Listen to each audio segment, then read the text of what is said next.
പോയി. ഭഗവാൻ കുട്ടികളൊക്കെ കൂടി കളിച്ച സമയത്ത് യശോദമ്മോട് വന്നിട്ട് പറഞ്ഞു, യശോദമ്മേ യശോദമ്മേ കണ്ണൻ മണ്ണ് തിന്നൂട്ടോന്ന്. അപ്പോൾ യശോദമ്മ കണ്ണൻ മണ്ണ് തിന്നോ? അപ്പം കണ്ണനെ വിളിച്ചു, കണ്ണ മണ്ണ് കഴിച്ചോ? ഇല്ല അമ്മേ, ഏട്ടൻ പറഞ്ഞല്ലോ. ഏട്ടൻ നോണേ പറയൂ എന്ന് പറയാണ്. അപ്പോൾ അങ്ങനെയാണെങ്കിൽ അമ്മ ഒരു കാര്യം ചെയ്യൂ, എൻ്റെ വായിൽ നോക്കിക്കോളൂ, മണ്ണുണ്ടോയെന്ന് നല്ലോണം നോക്കണം എന്ന് പറയാണ്. അപ്പോൾ അമ്മ കണ്ണൻ വായ തുറന്ന് കാണിച്ചപ്പോൾ ഈ ഭൂഗോളം മുഴുവൻ ആ ഉണ്ണിയുടെ വായിൽ കാണാൻ.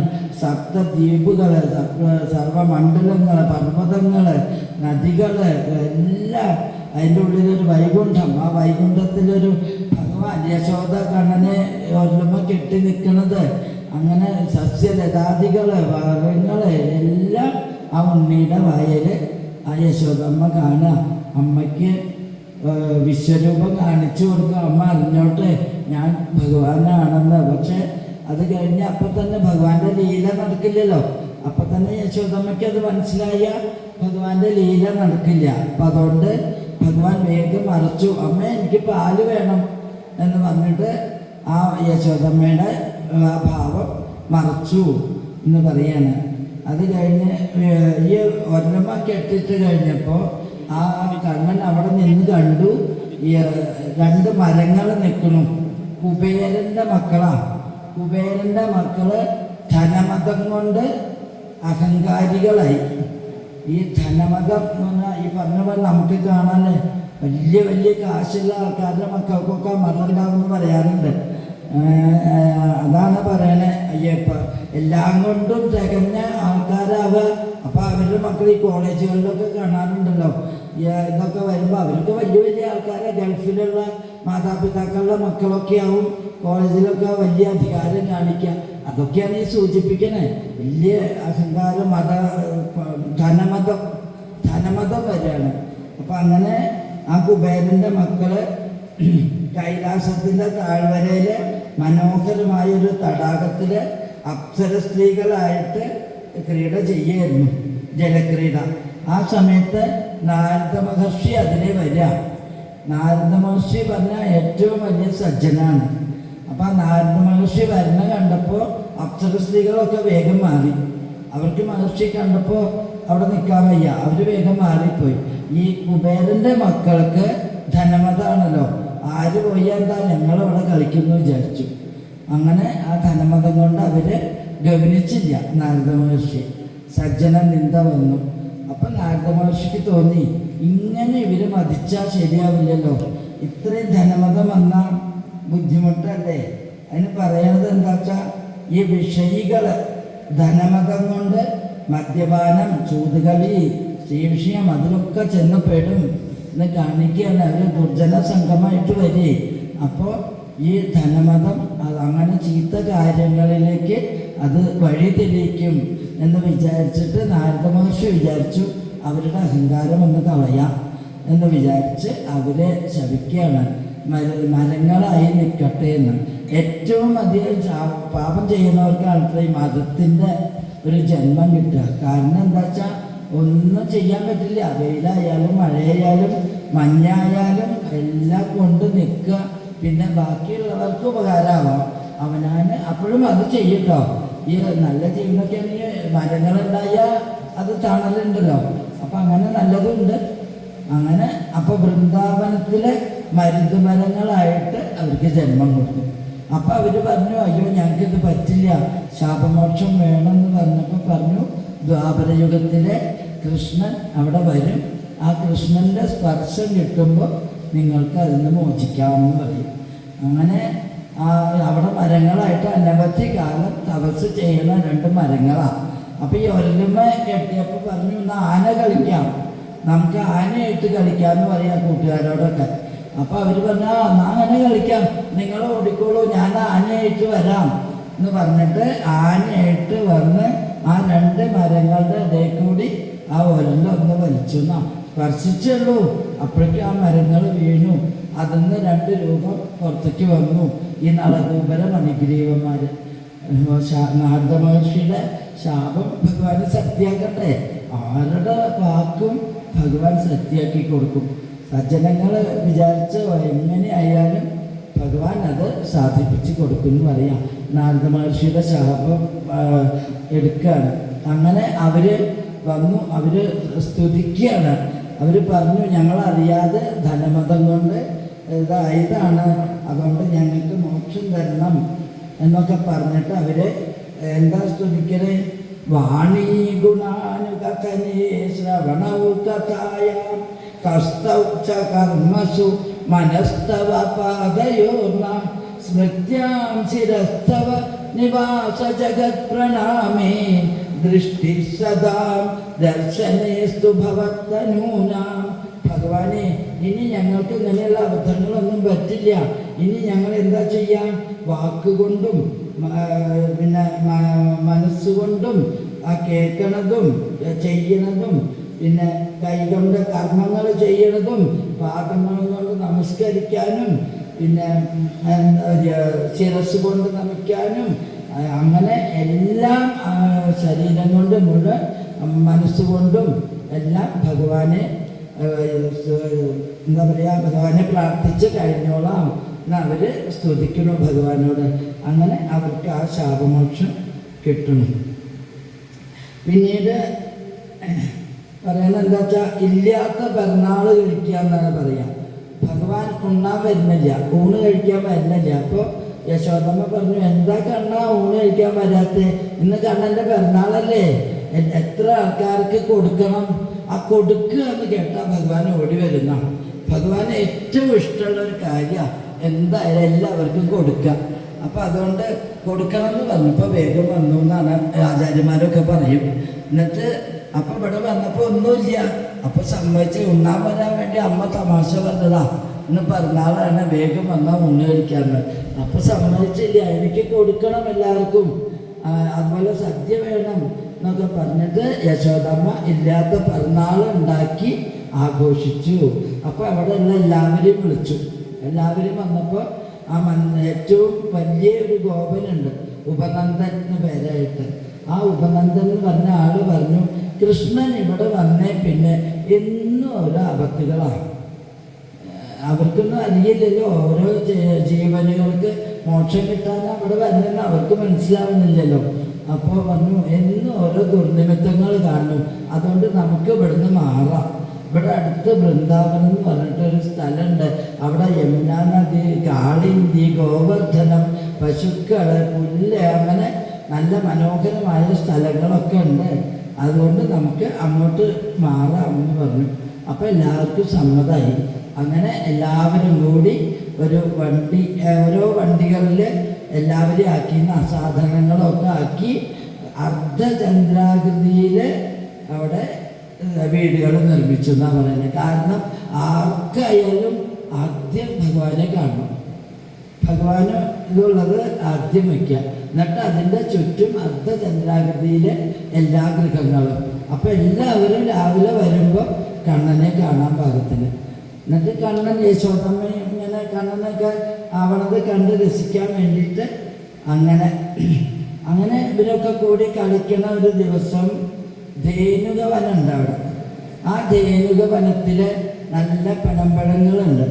അപ്പോൾ ആ ധേനുകാസുരുണ്ട് അവിടെ. അപ്പോൾ ഈ പഴം പറിച്ച് കഴിക്കാൻ സമ്മതിക്കില്ല ഈ ധേനുകാസുരൻ.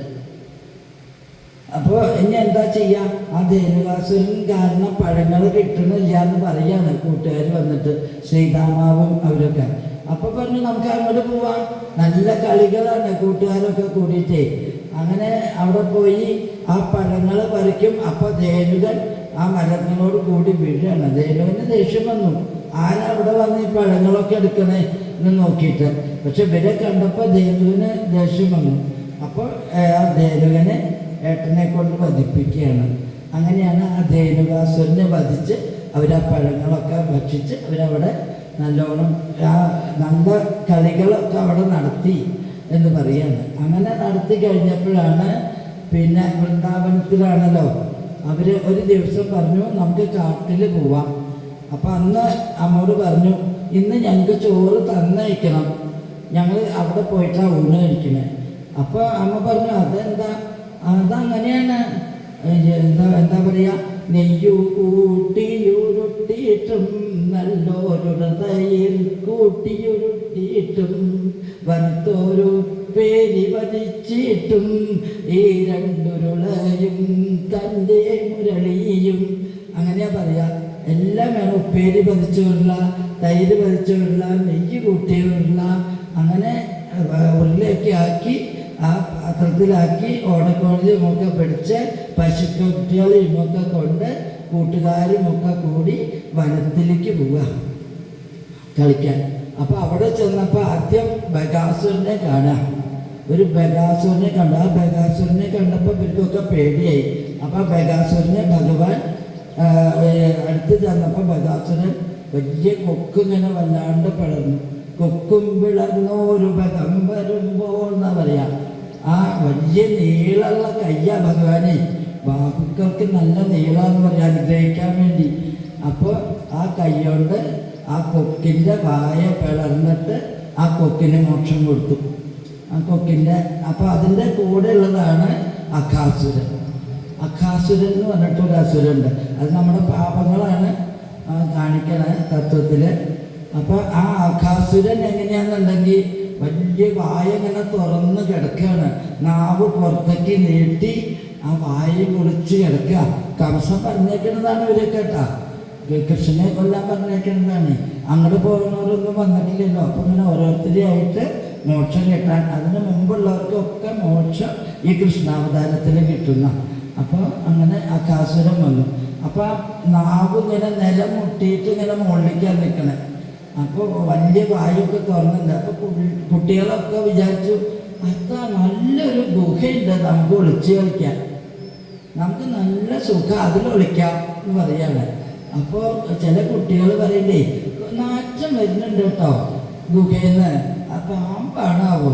അപ്പോൾ നല്ലല്ല, പാമ്പൊന്നല്ല, ഗുഹയാണ്. അപ്പോൾ ഇതേ നല്ല വഴിയുണ്ട്, പാലം, അത് കൂടെ കയറാം എന്ന് പറഞ്ഞിട്ട് ഈ കുട്ടികൾ ഒക്കെ അതിൽ കയറി. കുട്ടികൾ അപ്പോൾ ഭഗവാൻ വിചാരിച്ചു എല്ലാവരും കയറട്ടെ, ഭഗവാൻ ചെല്ലാണ്ട് അത് വായ അടക്കില്ലെന്ന് ഭഗവാൻ അറിയാലോ. അപ്പോൾ കുട്ടികൾ പറയാണ് പാമ്പായപ്പോൾ എന്താ കുഴപ്പം, നമുക്ക് കൃഷ്ണനില്ലേ കൂടെ, അതുകൊണ്ട് നമുക്ക് പേടിക്കാനില്ല, ഒരാപത്തും വരില്ല, അവർക്ക് നല്ല ഉറപ്പാണ്, കൃഷ്ണൻ കൂടെ ഉള്ളതുകൊണ്ട് ഒരാപത്തും വരില്ല, നമുക്ക് എന്താ വെച്ചാൽ ചെയ്യാം എന്ന് പറയാണ്. എന്നിട്ട് അവരൊക്കെ അതിൽ കയറി കഴിഞ്ഞപ്പോൾ കൃഷ്ണൻ ചെന്ന് കയറിയപ്പോൾ ആ വായ കൂടിയപ്പോൾ ഭഗവാൻ അതിനങ്ങോട്ട് വലുതായി. ഭഗവാന് യോഗമായ ഉപാസിത എന്ന് പറയണ്ടേ, ആ ദേവിയുടെ സഹായം ഉണ്ടല്ലോ. അപ്പോൾ അങ്ങനെ ആ ഭഗവാൻ ഏറ്റവും ആദ്യത്തെ മാജിക് മാൻ എന്നൊക്കെ പറയാം. ആ ഇതങ്ങോട്ട് പിളർന്ന് ആ അഖത്തിൻ്റെ ജീവൻ പുറത്തേക്ക് വന്ന് ഭഗവാന്റെ പാദത്തിൽ ലയിക്കണത് ഇവർ കണ്ടു. ഭഗവാന്റെ പാദത്തിൽ ആ അഘാസുരൻ്റെ ജീവൻ വരുന്നത് കണ്ടു.